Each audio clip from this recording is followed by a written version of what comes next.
The poor woman saw her ex-husband, now a millionaire, insulting their own son for begging for money with his hands trembling from hunger. And, while wiping the boy's tears, she took an action no one expected at that moment. But what no one knew was that this single moment would set off a chain of events that would uncover buried truths, challenge the powerful, and redefine the meaning of family. What she did next left everyone speechless, and nothing would ever be the same. Celeste felt her heart pounding in her chest as she ran through the pothole-ridden streets of the neighborhood, nervously asking every neighbor she encountered about Remy's whereabouts. Her sweaty hands clutched a small jacket that the boy had left behind that morning. He never left home without saying something, and the empty silence he left upon disappearing felt like a knife piercing her mind. Many people shook their heads, saying they hadn't seen the boy, until Mrs. Parker, an elderly neighbor, pointed toward the main avenue. "I think I saw him heading to the diner, dear. He was alone, carrying a plastic cup," the woman said, her tone filled with concern. Those words hit her like a blow. Remy never asked for money, but Celeste knew that the situation was becoming increasingly dire. She could barely afford the therapies needed to help her son's development, and the burden of poverty felt heavier with each passing day. All of this because Tybalt, the man who once promised to share the burdens and dreams, had vanished from their lives, leaving only debt and pain behind. As she hurried along, flashes of her life with Tybalt came to mind. She remembered when he was a young dreamer, full of bright ideas but unable to turn them into reality without her help. She also recalled Remy as a baby, drawing shapes and figures that, in his innocent way, inspired Tybalt to create the initial concepts for his revolutionary software. Tybalt had promised that their success would be a family affair, but as soon as the money started rolling in, he disappeared. Celeste quickened her pace when she heard a familiar and terrifying sound, raised voices and laughter. Turning the corner, she saw a small crowd forming in front of the diner. Her eyes quickly located Remy, sitting on the ground with trembling hands, holding a cup with a few coins. He looked scared, and standing before him was an elegantly dressed man in a gray suit, gesturing angrily. Even before seeing his face, Celeste knew who it was. Her body froze. It was Tybalt. The man she hadn't seen in years was there, shouting at their own son without even recognizing him. The onlookers watched with morbid curiosity, some recording with their phones as Tybalt, in a harsh tone, said, "What a shame! Begging for money? Is this how you want to be seen in the world? A parasite?" Tybalt paused, looking at Remy with disdain. Celeste took a deep breath and stepped forward, but hesitated. She knew she had to intervene, but the weight of past humiliations held her back. However, when she saw Remy begin to cry silently, something inside her exploded. "Tybalt!" she shouted, her voice sounding much stronger than she had imagined. The name came out like a bullet. The man turned, confused. Upon seeing Celeste, his face hardened with a mix of surprise and irritation. He looked back at Remy, and for the first time he seemed to notice some familiarity in the boy. "Celeste," he said, squinting, "this boy, is he—" "Your son! Tybalt! Your own son! And you didn't even recognize him!" Celeste stepped closer, her hands shaking with anger. Tybalt took a step back, looking between the two. He took a deep breath, trying to regain his composure in front of the crowd that was now clearly siding with Celeste. "Son?" Tybalt laughed, but it was a nervous, forced laugh. "He can't be my son. This is some kind of trick, right? You came here to cause a scene?" "Cause a scene?" Celeste shouted, her voice heavy with years of hurt. "You think this is all about you, don't you? The world revolves around your ego, Tybalt, but look at him. Look at his face. He is your son." Tybalt looked at Remy again, and this time, something in his expression changed. Maybe it was the shape of the boy's eyes, or the slight contour of his mouth that he recognized as his own. But he wouldn't admit it so easily. Instead, he crossed his arms and replied with disdain, And even if he were, that doesn't justify him begging on the street. That's a reflection of your inability to raise him, Celeste. Inability? Celeste stepped forward, her face flushed with anger. I raised him alone. You left us with nothing. Nothing, Tybalt. I had to fight for every piece of bread this boy ate while you paraded your fortune in the papers. And you know what's even more ironic? She pointed a finger directly at him. It was Remy who came up with the initial idea for your grand empire. A murmur rippled through the small crowd. Some people started whispering, while others continued recording, eager to share what they considered a bombshell on social media. Tybalt looked uncomfortable for the first time, but he still maintained his posture. You're delusional. He shook his head, trying to back away. No, I'm not, Celeste shouted, stepping forward again. Do you think you got where you are all by yourself? Do you think it was all your merit? Remy, with his drawings and ideas, planted the seed of your success, and I, with my naivety, nurtured it because I believed in you. And what did you do? You abandoned us. Tybalt opened his mouth to respond, but before he could say anything, a voice in the crowd shouted, This is being streamed live! Everyone is seeing who you really are! The color drained from Tybalt's face. He looked around, finally realizing that this scene was far from private. He leaned toward Celeste and whispered through clenched teeth. You're playing with fire, Celeste. You have no idea what you're risking by exposing these things. Celeste didn't back down. On the contrary, she looked directly into his eyes and replied firmly, I would risk everything for Remy, everything. Before Tybalt could react, Remy let out a distressed sound.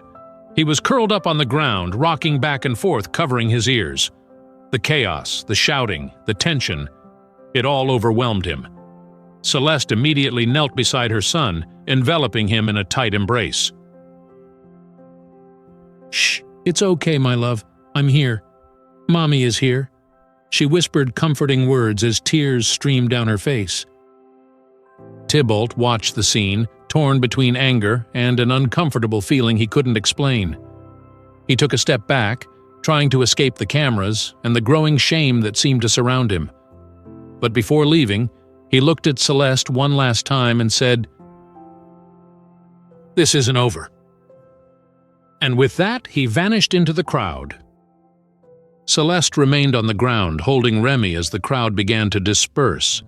Some still murmured about what they had witnessed, while others continued recording, eager to share the spectacle they had just seen. She knew that this battle was far from over, but at that moment all that mattered was Remy. As she cradled him, a sense of determination grew in her chest. For the first time in years, she felt she had a voice, that she could stand up to Tybalt. But what would he do next? What measures would he take to protect what he considered his legacy? And how would she protect Remy from this whirlwind she had inadvertently started? The world around her seemed silent as these questions hung in the air, and Celeste knew that the true fight was just beginning. Celeste closed the door behind her with a heavy sigh, feeling the humid warmth of the small, cramped house as she gently held Remy's hand. The boy still looked visibly shaken, his eyes wandering around the space as if searching for a safe refuge. She knelt down to his level, trying to keep her voice calm even as a storm raged inside her. It's all right now, my love. We're home. You're safe here with me, she whispered, stroking his face. Remy didn't respond. He simply tugged at the sleeve of Celeste's shirt, a repetitive motion she knew well while his body swayed back and forth. Celeste understood that she needed to act quickly before his sensory overload intensified. She hurried to grab the box of calming items she had put together with guidance from the therapist. A soft blanket, a small calming light, and some headphones with soothing music were the only things she could offer amid their resource scarcity. She sat down next to him on the floor, covering him with the blanket and carefully placing the headphones on his ears. As she did so, she whispered comforting words and made small drawings in the air with her fingers, a trick that Remy loved, and that usually helped him calm down. He finally began to relax, his movements diminishing until he curled against his mother's chest. Celeste closed her eyes for a moment, feeling a mix of relief and absolute exhaustion. The scene at the diner still echoed in her mind like an open wound, and she knew this was just the beginning of something much larger. But at that moment, all that mattered was Remy's well-being. The sound of the phone ringing broke the brief silence. Celeste got up quickly, trying not to disturb Remy, and answered with a voice still choked with tension. "Hello?" she said hesitantly. "Celeste, it's me, Astrid. How are you both doing?" The familiar voice of Remy's doctor was a blend of concern and comfort. "We're okay, I guess. I mean, as well as can be expected," Celeste replied, feeling a knot in her throat. "Remy had a meltdown earlier, but he's calmer now." "I heard what happened, Celeste. It's all over social media. That man, is he Remy's father?" Astrid asked, her tone cautious. Celeste hesitated before responding, knowing that revealing the truth to Astrid could bring both help and new problems. "Yes, it's him, Tybalt, Remy's father. And he's much more powerful now than I could have imagined. I don't know what to do, Astrid. I feel lost." Astrid paused, as if choosing her words carefully. "Celeste, you can't face this alone. He may have resources and influence, but you have something he doesn't: the truth. If you need help finding legal support or anything, count on me. You need to be prepared, especially if he decides to take any drastic actions." Celeste felt the weight of the doctor's words, but at the same time, a glimmer of hope sparked within her. Astrid had always been a supportive figure, and her offer of help felt like a small ray of light in the darkness. "Thank you, Astrid. I don't know what I'd do without you." They talked for a few more minutes until Celeste hung up, feeling a bit more fortified. However, when she looked at the kitchen table where bills were piling up threateningly, the reality of her situation hit her like an avalanche. The electricity was about to be cut off, the rent was overdue, and Remy's therapy sessions were far too expensive for her already stretched budget. As she mentally organized what she could do to avoid a complete financial collapse, a loud, persistent knock at the door startled her. When she opened it, she found a man in a dark suit holding a large official envelope. "Celeste Aldridge?" he asked in a cold, professional tone. "Yes, that's me. What is this?" she replied, hesitant. The man handed over the envelope with no expression. "It's a formal notification. Read it carefully. Have a good day." Before she could ask more, the man turned and walked away, leaving her alone in the doorway. Celeste slowly closed the door, her heart racing. She opened the envelope with trembling hands and began to read its contents. It was a formal notice that Tybalt was initiating a process to dispute custody of Remy, claiming financial and emotional incapacity on the part of the mother. Her body weakened, and she fell into the nearest chair, the words on the letter blurring in her mind. Was Tybalt really willing to take Remy away from her? After years of abandonment, he now wanted to assume the role of a father, not out of love, but for revenge or ego? Remy entered the kitchen, still clutching the blanket, and saw his mother's frightened expression. He said nothing but walked over to the table, where he grabbed a pencil and a piece of paper. He began to draw frantically, and Celeste, still holding the letter, watched as the lines took shape. When he finished, Remy pushed the paper towards her. It was a drawing of a tall man in a dark suit, with eyes that seemed empty. Next to him stood a small child, hunched over, with tears streaming down their face. Celeste felt a tightness in her chest as she realized that Remy understood more than she had imagined. He was aware of the tension and danger surrounding them. The next day, as Celeste tried to process Tybalt's threat and deal with her neighbor's growing suspicions, her phone rang again. The name on the screen was familiar but unexpected: Hendrik. She answered cautiously. "Hendrik, why are you calling me?" "Celeste, I saw what's happening. It's everywhere." His voice was grave. "And I need to warn you. Tybalt won't stop. He's already using his influence to defame you in the media. He wants to paint you as a negligent mother, someone trying to extort him." Celeste closed her eyes, feeling a wave of despair. It was exactly what she feared. "I don't know what to do, Hendrik. He has all the resources in the world. How am I supposed to fight against that?" Hendrik hesitated for a moment before continuing. "Listen, Celeste. I don't agree with what Tybalt is doing, and I think you deserve to know the truth. There's something that could help you. When we worked together, I saw how he started, and I know that the initial ideas, the ones that really caught investors' attention, didn't come from him. They were based on sketches and concepts you handed over to him, something that came from Remy." Celeste felt her heart race. "What do you mean by that?" "I have proof, Celeste. Digital documents, drafts. I kept some things just in case. At the time, I found it strange that he didn't recognize the importance of those sketches. But now, seeing what's happening, I know they could be your weapon against him." Celeste almost dropped the phone. For the first time, she saw a real possibility of exposing the truth and protecting Remy. But at the same time, she knew that this would put her and her child in even greater danger. "Are you willing to help me, Hendrik, even knowing what Tybalt is capable of?" "Yes, but we need to be careful. He won't accept losing easily."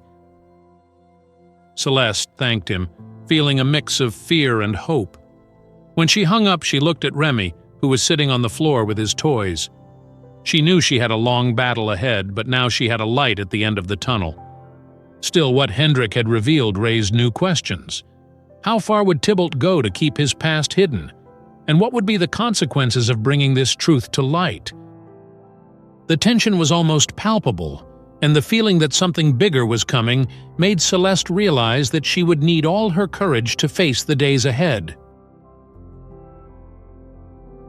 Thank you so much for watching. If you're enjoying this story, please take a moment to subscribe to the channel, leave a like, and share your thoughts in the comments. It really helps the channel grow and bring more emotional stories like this to you.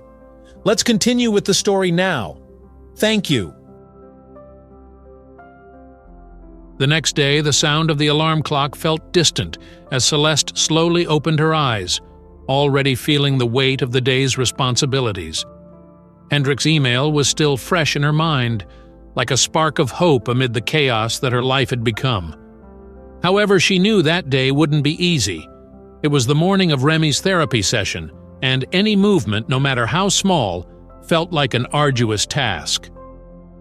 As she heated up the coffee, Celeste watched Remy sitting on the floor, focused on one of his drawings. He seemed calm, but his eyes betrayed fatigue. The emotional explosion of the previous days still left marks on the boy. Celeste knew she would need every ounce of strength to keep him stable, even as she herself stood on the brink of collapse.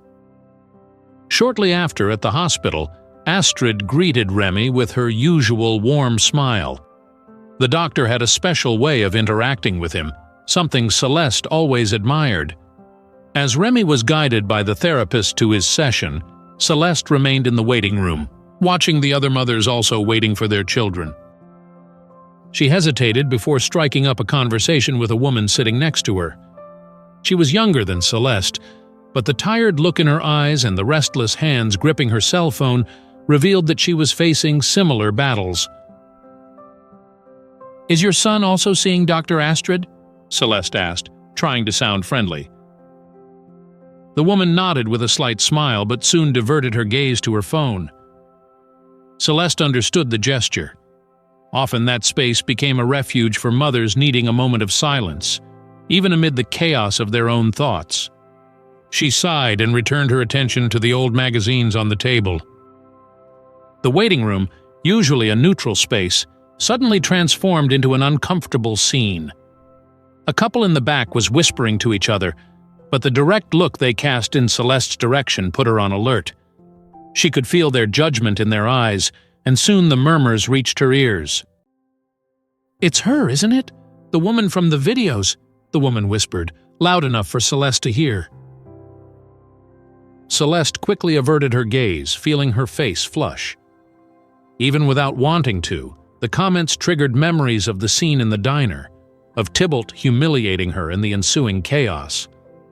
She tried to block the discomfort, but the weight of others' judgments was hard to ignore. Those people saw her as an opportunist, someone who might be using her own child for attention. Astrid's arrival was a relief. The doctor walked over to Celeste and invited her to talk in a private room. Once they were seated, Astrid gently touched Celeste's shoulder. "How are you coping with all of this?" she asked, genuinely concerned. Celeste struggled to find words, her voice faltering. After a moment, she took a deep breath and let it out. "I don't know, Astrid. It feels like every step I take is judged by someone. On top of Tybalt trying to take my son away from me, now even strangers think I'm an exploiter." Astrid frowned, clearly irritated by what she had heard. "You need to ignore those people, Celeste. They don't know your story. They don't understand what you sacrifice every day for Remy. And honestly, their opinions don't matter. What matters is what you do to protect your son." Celeste nodded, but still seemed hesitant. "I just wish he could be seen for who he really is. Remy is so intelligent, Astrid. He sees the world in a way that no one else does. And those drawings, if I could show everyone how much he contributed to Tybalt's success." Astrid held Celeste's hand firmly. "And you can. Don't let anyone take that truth from you. We'll find a way to showcase it in a way that no one can refute." The comfort of that conversation was interrupted later, during their exit from the hospital, when the situation took an unexpected turn. As Celeste and Remy walked down the main corridor, the boy suddenly stopped, staring intently at a TV screen mounted on the wall. The image of Tybalt appeared on the screen. The presenter spoke seriously. Businessman Tybalt Bennett, founder of one of the largest tech startups in the United States, has denied accusations that he has a son with special needs. In an official statement, he claimed that the woman involved in recent videos is seeking attention and financial gain. Celeste felt her heart sink, but before she could react, Remy let go of her hand and began to run. He dashed past nurses and patients, tears streaming down his face. Celeste screamed his name and took off after him. She finally found him in a secluded corner of the hospital, sitting on the floor with his face buried in his hands. Celeste knelt beside him, trying to hold back her own tears as she stroked his hair. "Remy, please listen to me. None of this is your fault. You are amazing, my love, and nothing he says can change that." The boy didn't respond, but her touch seemed to calm him gradually. While he still sobbed softly, a woman who had witnessed the scene approached them. She looked hesitant but determined. "Sorry to intrude," she began gently. "My name is Marie. I have a son with autism, too. I saw what happened on TV and, well, I know how hard it is to fight against the system. But I know someone who can help." Celeste lifted her eyes, surprised and curious. "Who?" "A lawyer. He works pro bono for families in situations like yours. I can pass along the contact if you'd like. I know it won't solve everything, but it's a start." The kindness of that stranger brought a new glimmer of hope to Celeste.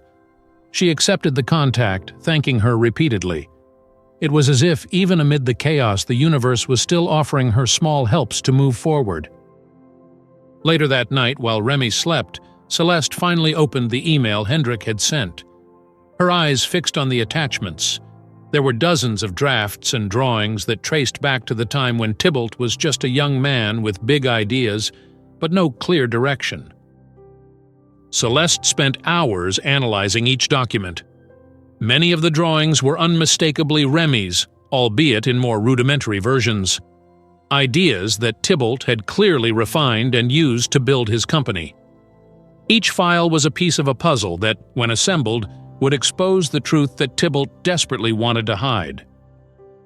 Among the documents were also notes from Celeste, as if she herself had refined the concepts to help her then-husband. The pain of betrayal hit her like a knife when she realized that Tybalt had erased all her and Remy's contributions to elevate his own success. But amid the pain, there was determination. When Astrid called the next day, Celeste could hardly wait to share the news. "Hendrik sent the documents. I have proof, Astrid. Proof that Remy was an essential part of Tybalt's ideas." Astrid responded enthusiastically. "That's great, Celeste, but we need to be strategic.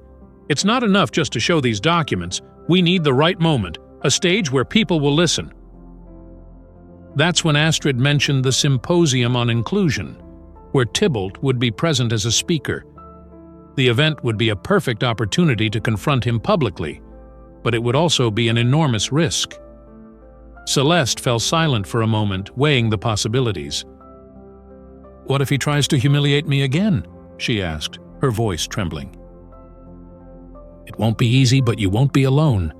I'll be there, and with the evidence you have, he won't be able to simply ignore you." Celeste knew that this was bigger than her fear or pain. It was about Remy, about ensuring he was recognized for his intelligence and creativity. It was about justice, even if that meant facing Tybalt on a public stage. When she hung up, she looked at Remy, who was playing with his building blocks on the floor. The decision was made. She would confront Tybalt, not just for the past, but for her son's future. Still, the fear of possible retaliation loomed over her, making it clear that the path ahead would be anything but easy. Celeste looked out the window as the morning light filtered through the curtains, bringing forth memories she had long tried to bury. The conversation with Astrid and the decision to confront Tybalt awakened something she hadn't felt in years: determination.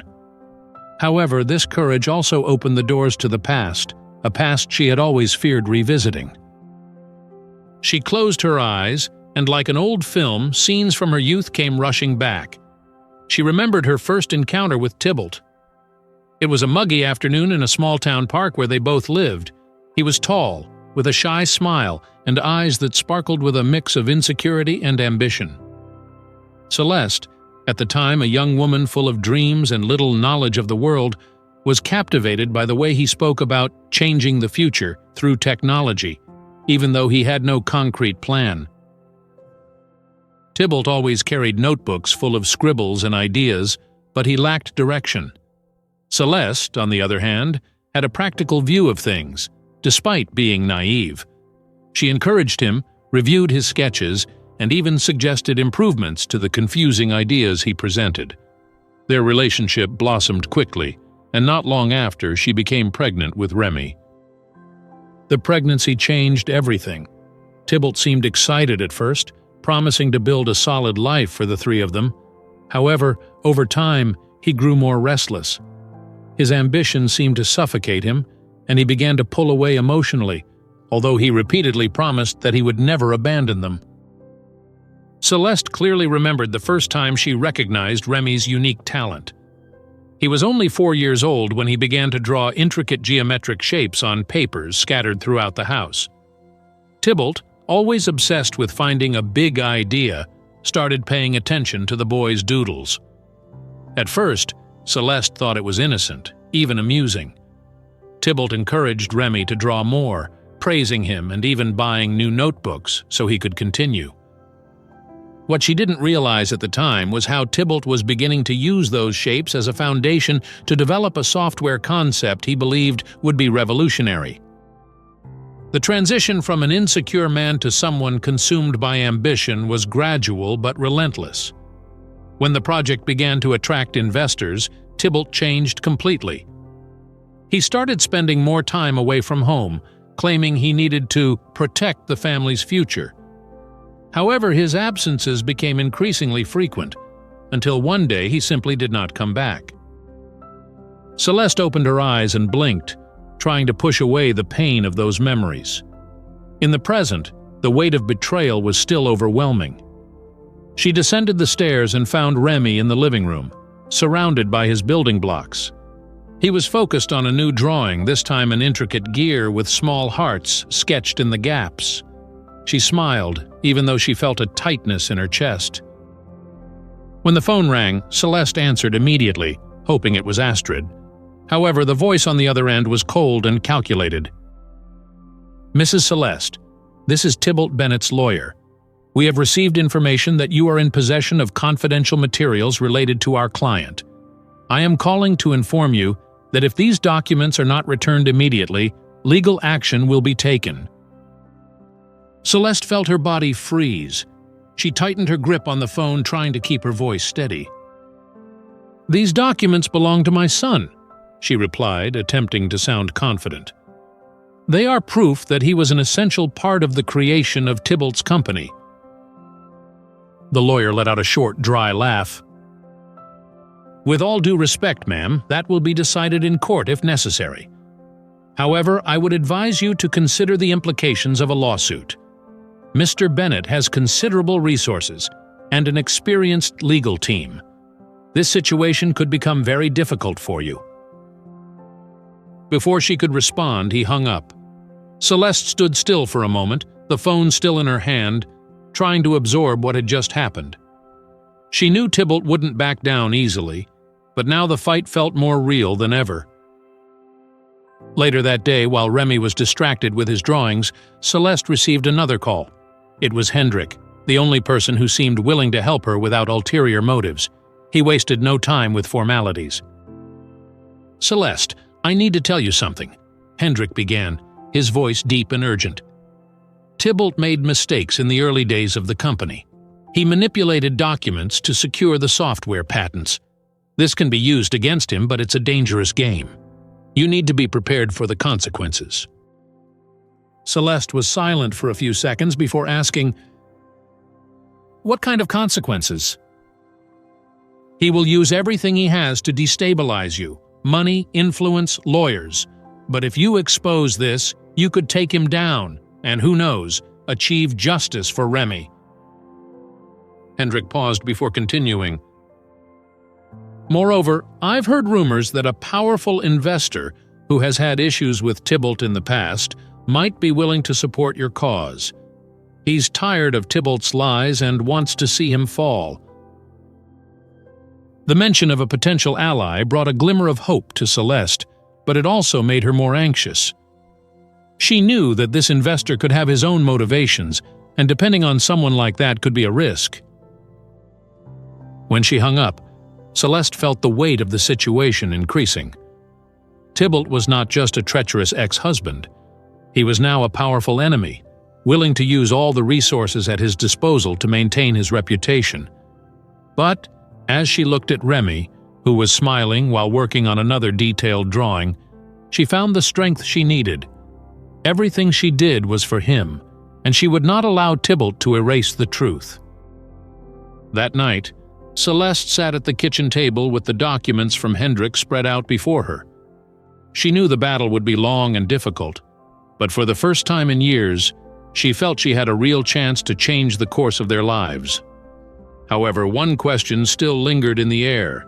Who was the mysterious investor who could be her ally, and how far could she trust him?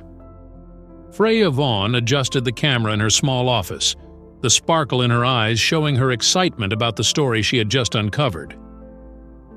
A mother fighting for her autistic son against a tech mogul? This is gold, she thought as she reviewed her notes. Celeste, on the other end of the line, held the phone with nervousness.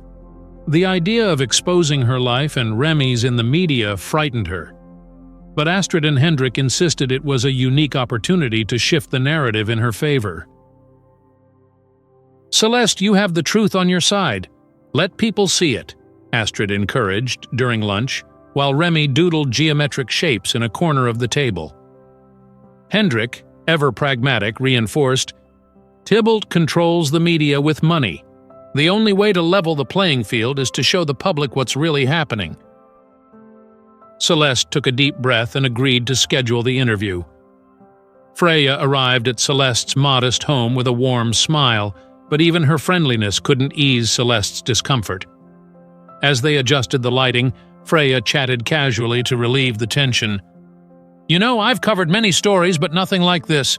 You're stronger than you think, Celeste." The conversation began with questions about Remy's childhood, the daily challenges of being a single mother, and eventually, Tybalt's betrayal. Celeste spoke with a trembling but steady voice while Remy, distracted, continued to draw beside her. When the interview concluded, Freya shook Celeste's hand with conviction. "Your story will be heard. I promise." That night, as Celeste reflected on the day's events, she received an unexpected visit from Royan, a distant uncle who rarely appeared in her life. He entered unceremoniously, his posture heavy with judgment. "Celeste, I heard about this whole mess. Are you trying to grab attention, seeking fame at your son's expense?" His words fell like stones, and Celeste felt her face burn with indignation. "It's not about fame, Royan. It's about justice for my son. He deserves to be recognized for who he is." Royan shook his head, incredulous. "You're going to take on a man like Tybalt? He'll crush you. Think about Remy. He doesn't need this." The argument quickly escalated, voices echoing through the house until Remy, covering his ears, began to cry. "Silence! Silence!" he pleaded, desperation evident in his voice. Celeste, realizing the impact, threw her uncle out. "You have no right to come here and tell me how to raise my son. Leave, Royan." When the door slammed shut, Celeste rushed to Remy, who was still trembling. She hugged him tightly, whispering comforting words. In that moment, she nearly gave up. The weight felt too heavy, and doubts began to creep in. What if Royan is right? What if I'm putting Remy in danger? However, the next day, an unexpected letter arrived. It was a bank notification about an anonymous transfer, enough to cover Remy's medical expenses and fund their trip to the symposium. Celeste called Hendrik immediately. "This is suspicious," he said, analyzing the situation. "I'm almost certain it's someone looking to take Tybalt down, maybe a rival investor." Celeste hesitated. Accepting help from an unknown source felt risky, but she had no other choice. "If this means a chance for Remy I can't refuse," she concluded, still feeling the weight of uncertainty. With her decision made, she began packing their bags. Remy, oblivious to the complexities of the situation, helped organize his toys and drawings for the trip. Celeste watched the innocent smile on his face and wondered how anyone could fail to see the brilliance behind that special boy. As night fell, the taxi arrived to take them to the station. Celeste, holding Remy's hand tightly, glanced back at the small house that had been her refuge for so many years. Tears threatened to spill, but she held them back. "It's for you, my love. Always for you," she murmured to herself. As the vehicle pulled away, a mix of anxiety and determination washed over her. Tybalt would be at the symposium, and she knew it would be a difficult confrontation. Still, Astrid's words echoed in her mind. "You are stronger than you think." But who was the mysterious benefactor? And why did they want to help? Those questions continued to pulse as the city's horizon faded into the darkness of the road. Arriving in the big city brought a mix of wonder and discomfort for Celeste and Remy. The towering buildings, twinkling lights, and the constant flow of people felt almost unreal, especially for Remy, who kept his eyes glued to the taxi window, gripping his mother's hand tightly. They checked into a small hotel on the outskirts of downtown, modest but clean and welcoming. As she unpacked their bags, Celeste couldn't help but compare their surroundings to the luxurious resort where she knew Tybalt would be staying. The disparity between their realities seemed to scream at her from every detail. Remy, still curious, explored the room, touching the curtains and simple furniture. He pointed to the window and tried to sketch the outline of the buildings in the air. "Pretty, Mommy," he said with a shy smile. Celeste nodded, trying to hide the anxiety that was growing with each passing minute. Later, as they walked the streets near the symposium venue, Celeste felt the weight of responsibility she carried. Giant posters featuring Tybalt's face adorned every corner. "Innovator of the Year," the slogans proclaimed, accompanied by images of him smiling confidently. The sensation of inferiority hit hard, but she reminded herself why she was there: for Remy. Holding her son's hand, she took a deep breath and moved forward. Before leaving the hotel that morning, Hendrik had sent her a voice message warning her, "Be careful, Celeste. Tybalt won't make it easy for you. He has many allies here. Any slip-up and they will use it against you. Stay alert, especially with the reporters. Don't trust everyone." Hendrik's words echoed in her mind as she caught sight of the grand hall where the symposium would take place. Well-dressed people and television cameras crowded the entrance. It was a world completely different from what she was used to, and for a moment she almost turned back. But Remy, ever observant, squeezed her hand and looked up at her with a mix of curiosity and confidence. "You can do it, Mommy," he whispered, and that was enough to keep her steady. As they walked through the venue, a moment of tension filled the air. Tybalt, surrounded by security and aides, emerged from a black car with tinted windows. The brief exchange of glances between him and Celeste was powerful. He said nothing, merely nodding with a dismissive smile, as if belittling her presence there. Celeste's heart raced, but she averted her gaze, focusing on staying calm for Remy. However, the situation became more complicated when a reporter, recognizing Celeste from viral videos, approached quickly. "Ma'am, are you Tybalt's ex-wife? Could you tell us more about what's happening?" The cameras turned towards her, capturing her confused expression. Before she could respond, Tybalt stepped closer with calculated strides, raising his voice so everyone could hear. "Ah, there she is, the woman who thrives on creating stories for attention," he said, his tone sharp. "I always knew she'd do anything for money. Don't be fooled." The crowd shifted uneasily, caught between curiosity and judgment.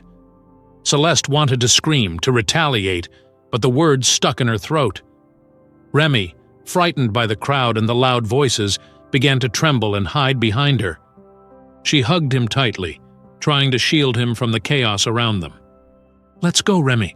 Let's go back to the hotel," she said, her voice trembling as she quickly left the scene. In the silence of their hotel room, as she tried to comfort Remy, Celeste barely had time to process what had just happened. A knock at the door startled her. When she opened it, she found a man in a black suit holding a briefcase. "I'm a representative of Mr. Tybalt. I have a proposal for you. May I come in?" Reluctantly, Celeste allowed him inside. The man placed the briefcase on the table and opened it, revealing a contract and a check for a substantial amount. "Mr. Tybalt is willing to resolve this amicably. If you sign this non-disclosure agreement, committing to not participate in the symposium or make public statements, this amount will be yours. It's enough to secure your son's future." His words echoed in Celeste's mind like poison. It was enough money to cover Remy's therapy, pay off debts, and maybe even move to a better place. But the price was high. Her silence. The doubt gnawed at her resolve. What if this was best for Remy? He didn't deserve more suffering or exposure. As she flipped through the contract, Remy, on the other side of the room, was focused on his drawing pad. He looked up at his mother, observing her worried expression, and began to scribble quickly. Minutes later, he walked over to her with the paper in hand. In the drawing, there was a figure of a woman with tears streaming down her face, next to a distant man who seemed to be walking away. In the center, a small child reached out for both. Celeste held the paper with trembling hands, tears spilling down her cheeks. Remy didn't understand the details of the contract, but he saw something she was trying to ignore. The emotional impact that decision would have on him. The message was clear. He needed a strong mother fighting for him, not one who would give up her principles. She looked at the man in the suit and with a firm gesture ripped the contract in half. "Tell Mr. Tybalt that he cannot buy the truth. And more importantly, he cannot buy my son." The man stood stunned for a moment, but quickly regained his composure, collecting the papers and leaving without a word. Once he was gone, Celeste knelt before Remy, cradling his face gently. "Thank you, my love. You reminded me of what truly matters." The boy smiled as if sensing the weight lifting from his mother's shoulders. The next morning, Celeste dressed in her best clothes and got Remy ready for the event. As they left the hotel, she held her son's hand firmly, a new determination shining in her eyes. The symposium awaited, and she knew that day would change their lives forever.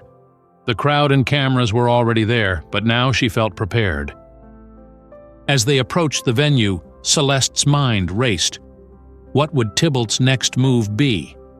She knew he wouldn't give up easily, but she also knew that with Remy by her side, she had something he would never have: the strength of true, unwavering love. And perhaps at that moment the truth would finally come to light on that stage. Thank you for staying with us. If you haven't already, make sure to subscribe, hit the like button, and leave a comment. Your support is crucial for the growth of the channel and helps us bring you more inspiring stories. Let's dive back into the story now. Thank you. Celeste woke up that morning with a throbbing headache. The migraine felt like a physical manifestation of all her accumulated anxieties. She took a deep breath, looking out the hotel window at the city that never sleeps. It was the day of the symposium, the day that would mark a turning point in her life and in Remy's. Turning around, she saw her son sitting on the floor, fiddling with a toy he had brought from home. But unlike usual, he seemed more agitated. His movements were quick and repetitive, and he murmured disconnected words to himself.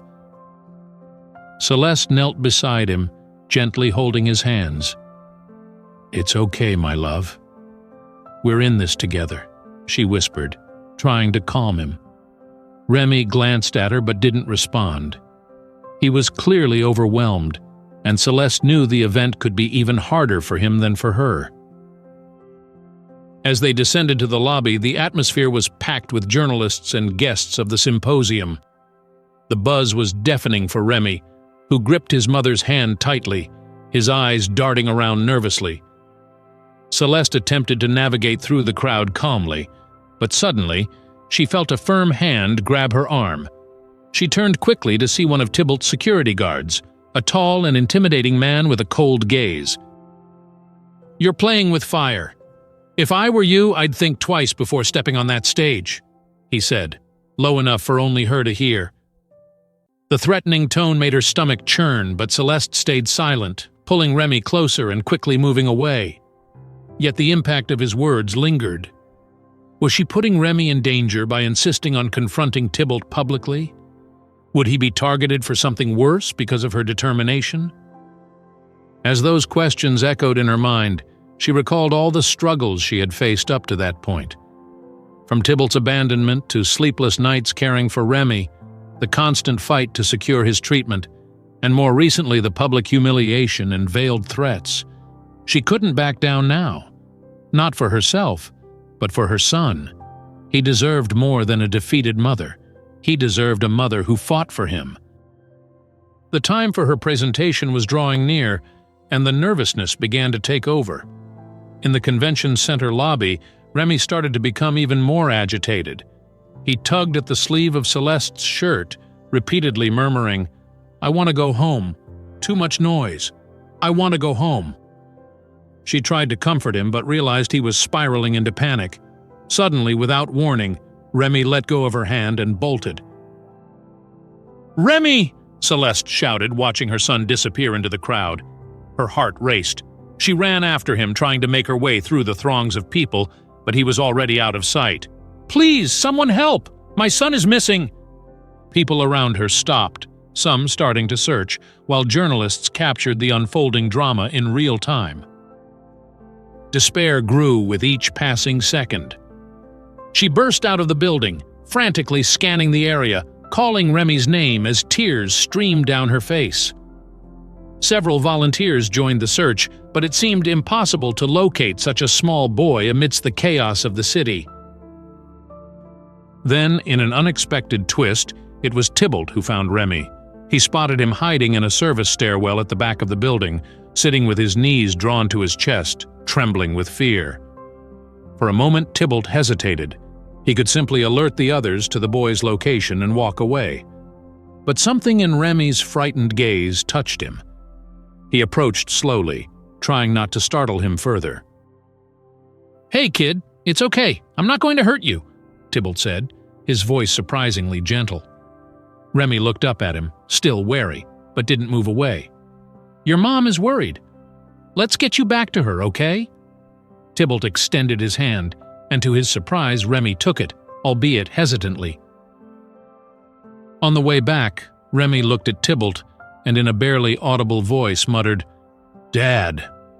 The word hit Tybalt like a punch to the gut. He tried to brush it off, but the emotion caught him off guard. For a brief moment, he saw something in the boy's eyes that made him question all the choices he had made. But his old armor of arrogance quickly returned, and he remained silent. When Tybalt returned Remy to Celeste, she couldn't hide her relief and gratitude. "Thank you," she said, holding her son tightly. Tybalt merely nodded, but there was something different in his gaze, something Celeste couldn't quite decipher. Even with the tension still hanging in the air, Celeste knew she had to move forward. The moment on stage was approaching, and she couldn't allow herself to be shaken. As she prepared to go up, Tybalt remained in the crowd, watching her with a mix of arrogance and doubt. He knew that what was about to happen could change everything, but he wasn't ready to concede easily. Celeste took a deep breath, holding Remy's hand firmly before leaving him with Astrid, who had promised to look after him while she was on stage.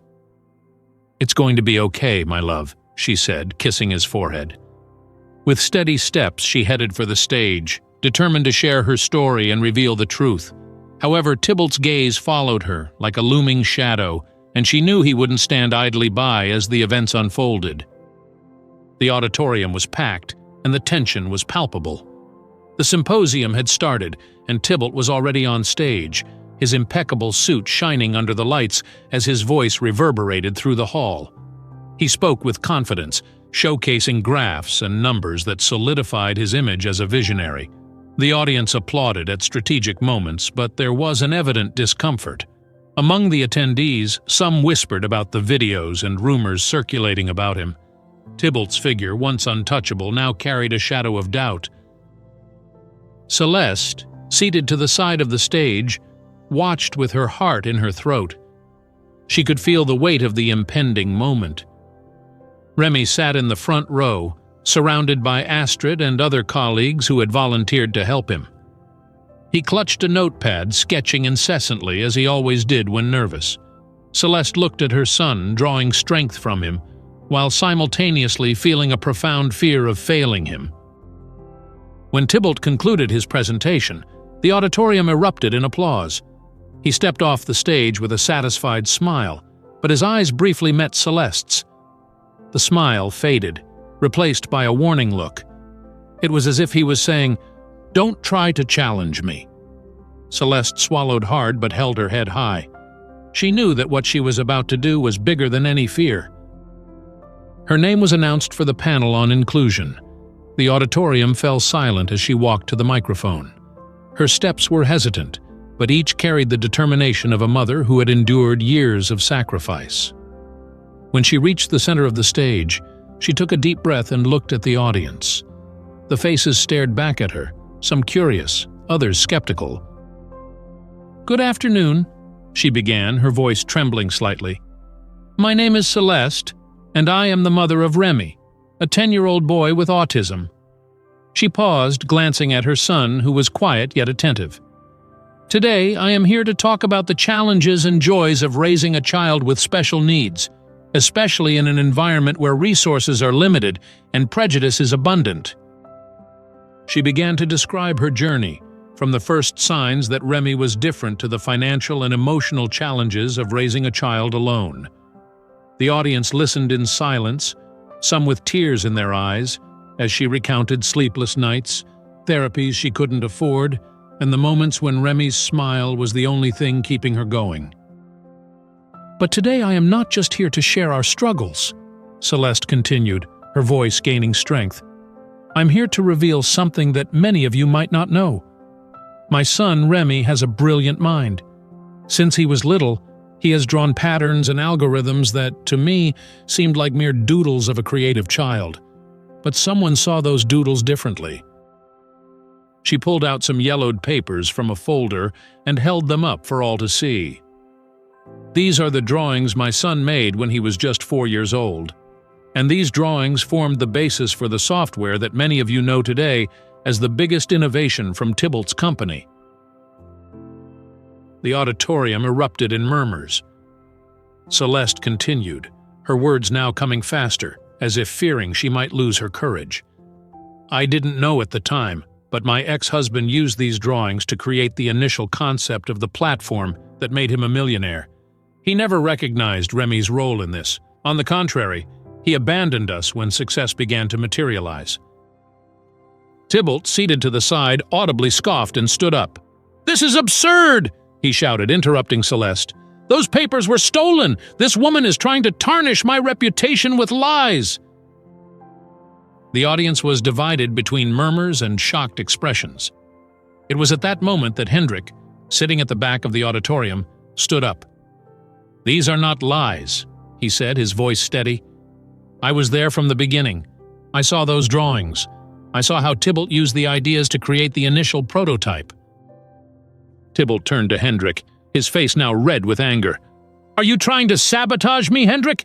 Is that it? After everything we've done together?" "After everything you've done alone," Hendrik shot back, walking toward the stage. He turned to the audience. "I never spoke up because I thought it was irrelevant, but now I see it isn't. The truth must be told. Remy is the true mind behind what started all of this." Chaos erupted in the auditorium. Journalists scribbled furiously, cameras captured every moment, and murmurs turned into loud voices of indignation. Some investors began to stand, demanding explanations from Tybalt, while others whispered among themselves, considering the implications of what they had just heard. In the midst of all this, Remy, who had been sitting in the front row, seemed oblivious to the commotion. He continued sketching in his notepad, but paused for a moment to look at Celeste on stage. With a hesitant gesture, he stood up and began walking toward her. The auditorium fell silent as they realized the boy was approaching. Remy climbed onto the stage with timid steps, clutching the notepad against his chest. He stopped beside Celeste, who looked at him with surprise and affection. Remy raised the notepad and revealed one of his most recent drawings. It was an intricate pattern of geometric shapes and lines that would seem like abstract art to most people, but Hendrik recognized it immediately. "It follows the same logic," he said, pointing to the drawing. "This is exactly how we started developing the software." Tybalt, now at a loss for words, stared at the drawing with wide eyes. He knew he couldn't deny the obvious. The audience began to applaud, some shouting words of support for Remy and Celeste. Tybalt tried to regain his composure, but he seemed to be losing control of the narrative he had always dominated. Celeste looked at Tybalt, her voice steady. "This is your son. This is the boy you abandoned, and he is the reason you are where you are today." Tybalt had no response. He simply stood there, watching the boy he had rejected become the embodiment of everything he valued most: success, innovation, and recognition. For the first time, he seemed unable to hide the truth. The auditorium was in complete uproar, but everyone's focus was on Remy, who, not fully understanding the moment's impact, looked at his mother and smiled. Celeste returned the smile, knowing that regardless of what happened next, she had succeeded in giving a voice to the son she loved so deeply. But what would come next? Would Tybalt concede, or would he use his influence to try to crush Celeste and Remy once and for all? The stage was set for the final confrontation, and the outcome was about to be decided. The auditorium felt like a pressure cooker about to explode. Tybalt, his face twisted with rage, pointed a finger at Celeste, who stood motionless beside Remy. "This is absurd! You manipulated this boy to create this scene!" His voice echoed through the hall, but the murmurs and whispers from the audience muffled part of what he was saying. The crowd was divided. Some looked at Celeste and Remy with empathy, while others, visibly allied with Tybalt, whispered amongst themselves as if trying to find a way to reverse the scandal. Celeste stepped forward, raising her voice so everyone could hear. "I didn't manipulate anyone. Remy is my son, and all I did was protect him. What you call manipulation is simply the truth you've tried to hide for years." The audience held its breath as silence took over for a brief moment. It was interrupted by one of the investors present, a middle-aged man who stood up slowly. "Tybalt," he said, his voice heavy with disdain, "this story is bad for everyone. Acknowledge what needs to be acknowledged or prepare to face the consequences. Because honestly, none of us wants to be associated with this." Another investor joined in, an elegant woman with an imposing posture. "I had my doubts about you, Tybalt, but seeing all this with my own eyes only confirms that perhaps your so-called ethics are merely a facade." Tybalt looked at them with a mix of surprise and indignation. "You don't know what you're talking about. This is all a misunderstanding." Before he could continue, the sound of a muffled sob caught everyone's attention. Remy, who had been still until then, began to cry. He tugged at the hem of Tybalt's jacket, his eyes wet, and an expression of pain on his face. "Dad, please," he stammered, his fragile voice slicing through the air like a blade. The auditorium fell into absolute silence. Tybalt froze. For the first time, he seemed genuinely affected, his eyes turning to his son with a mix of discomfort and something that could be interpreted as regret. "Remy," he started, his voice lower and hesitant, but before he could say more, Celeste interjected. "It's not me you should speak to, Tybalt. It's him, the boy you rejected, the boy you turned into a shadow while you shone at his expense." Tybalt rubbed his face, clearly unsettled. The pressure was mounting, and he knew it. The media, present in full force at the event, was capturing every second. The cameras pointed at the stage recorded the tension, while reporters scribbled furiously in their notebooks. Tybalt's name was already beginning to circulate on social media, but now not as the visionary genius, but as the man who exploited his own son to build his empire. Finally, Tybalt lifted his head. "Yes, I used Remy's ideas." His voice was bitter, almost a whisper. "But I never thought it was that serious. I thought it was just a beginning, something small. I didn't imagine that it would be the foundation of everything you built," Celeste interrupted, her eyes shining with indignation. "You knew, Tybalt. You always knew." The audience began to murmur again, and the atmosphere grew even heavier. Tybalt raised his hands, trying to control the chaos. "All right, I admit I made mistakes, but that doesn't mean I can't fix things. Celeste, we can resolve this between us. Money. I can give you enough money so that you never have to worry about anything again." Celeste took a deep breath, trying to contain the wave of anger that threatened to overflow. "Money?" She shook her head, incredulous. "Do you really think this is about money?" "No, Tybalt. This is about respect. It's about dignity. It's about our son, whom you treated like nothing." The audience erupted in applause, some people shouting words of support. Tybalt looked around, clearly realizing he was losing control of the situation. He pulled out his phone from his pocket and took a few steps aside, speaking quickly to someone. He seemed to be trying to calm his lawyers or press advisors. Meanwhile, Hendrik approached the microphone. "I have more than words to support what Celeste said," he declared, holding a folder. "These documents prove that the original concept for the software came directly from Remy's designs. There's no way to deny this." The room exploded in murmurs and exclamations. Tybalt lowered the phone, his eyes fixed on Hendrik. He knew that if those documents were released, the situation could worsen even more. Reporters began firing questions. "Tybalt, how do you explain this? Do you plan to sue Celeste for exposing these documents? What does this mean for your company?" Tybalt, visibly cornered, raised his hands again, as if asking for calm. But his face betrayed the growing despair. At that moment, Remy, still beside Celeste, pulled out another drawing from his pocket.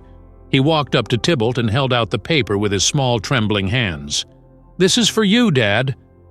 Tybalt hesitated before taking the paper.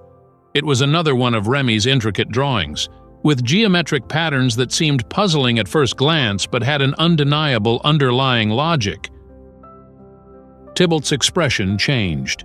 He looked at the drawing for a few seconds, as if trying to understand something beyond the obvious. It was as if, for the first time, he saw Remy not as a problem or a responsibility, but as someone truly special. The audience, still captivated, noticed the shift in Tybalt's demeanor, but the questions kept coming. "Will you admit your mistake, Tybalt? What will you do now? How do you plan to fix this?" Tybalt sighed deeply, returning the drawing to Remy. He looked at Celeste, then at the audience.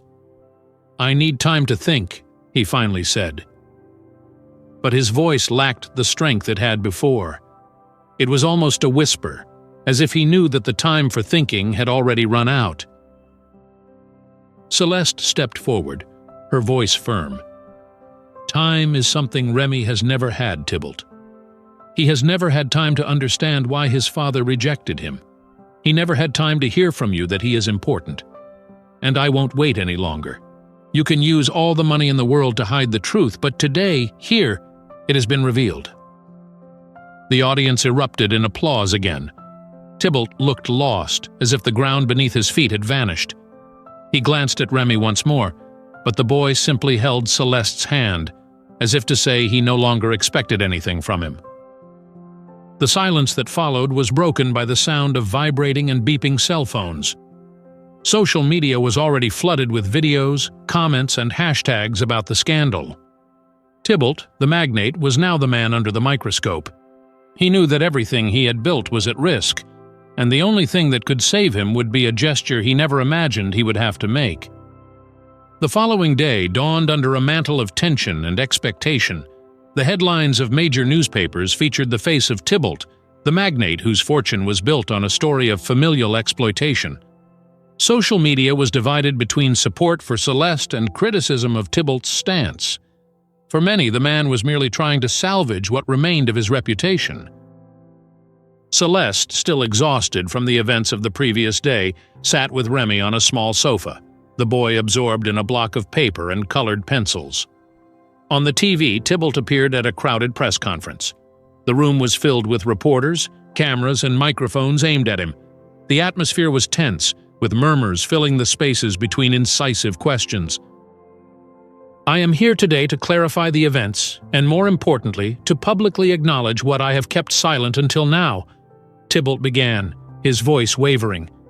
He seemed different, with hunched shoulders and an expression that mingled exhaustion and regret.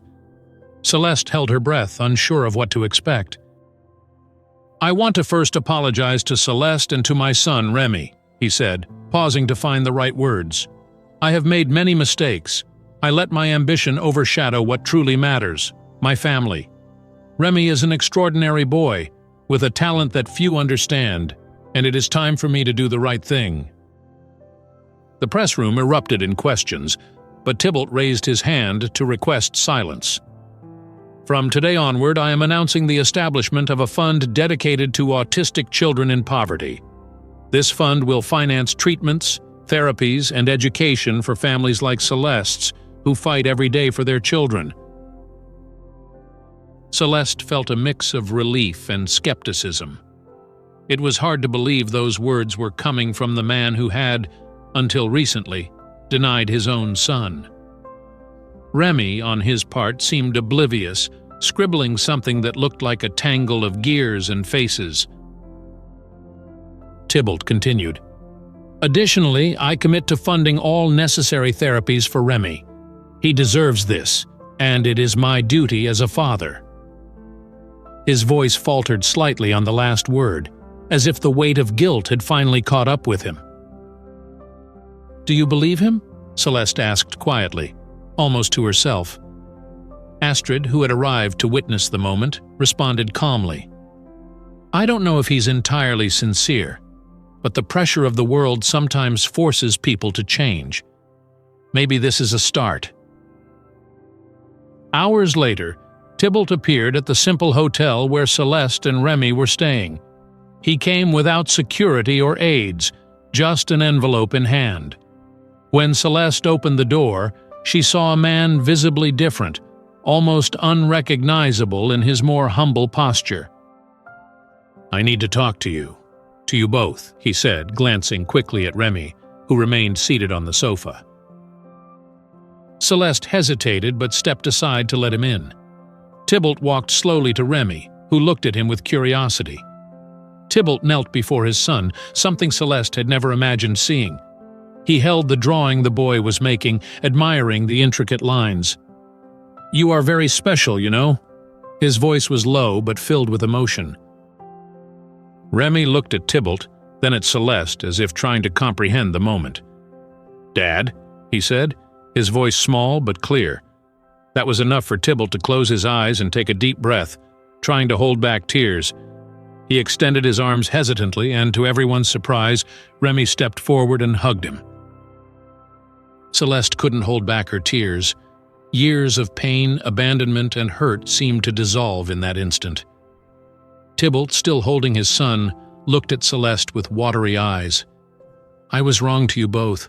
There's no way to erase what I did, but I want to try to make things right. I want to be the father that Remy deserves." Although the words were comforting, Celeste knew that the road to reconciliation would be long. But that moment, however small, felt like a step in the right direction.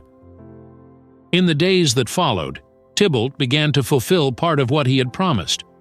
He started transferring funds to create a support program for families of autistic children. He was also seen alongside Celeste in meetings with investors and organizations, showing that he was willing to commit to inclusion. Celeste, in turn, began to be seen as a spokesperson for other mothers facing similar struggles. Her story inspired debates about equality, empathy, and the importance of recognizing each child's unique potential. At the hospital, during a therapy session, Remy handed his mother a new drawing. It depicted 3 figures holding hands around a computer, surrounded by colorful gears and geometric shapes. "It's you, Dad, and me," he explained, pointing to the figures with a shy smile. Celeste pressed the drawing against her chest, feeling a wave of emotion wash over her. For the first time in years, she felt the weight on her shoulders beginning to lift. Looking at Remy, with his bright eyes and innocent smile, she knew that true wealth was not in money or status, but in the love and connection that bind parents and children. As the sun set outside, Celeste smiled at Remy and pulled him into a tight embrace. After so much pain, they were finally finding light at the end of the tunnel. And this time, with the certainty that the future would be built together, one step at a time.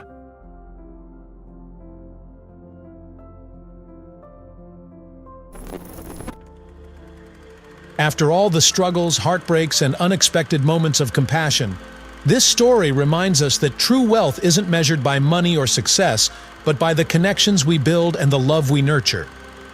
Tybalt's journey from arrogance to redemption, Celeste's unwavering strength, and Remy's quiet brilliance are a testament to the power of resilience and forgiveness. It's a reminder that every person, no matter their challenges, has unique value and can inspire incredible change. What did this story teach you about the importance of family, love, and standing up for what's right? And how did it touch your heart? Let us know your thoughts below. We'd love to hear your reflections on this journey. If you enjoyed this story, don't forget to subscribe to the channel and hit the notification bell so you never miss another powerful narrative. Leave a like to show your support and share your thoughts in the comments. It means so much to us. Also, make sure to check out the next video by clicking the card on your screen for another emotional and inspiring tale. Thank you so much for being part of this journey with us.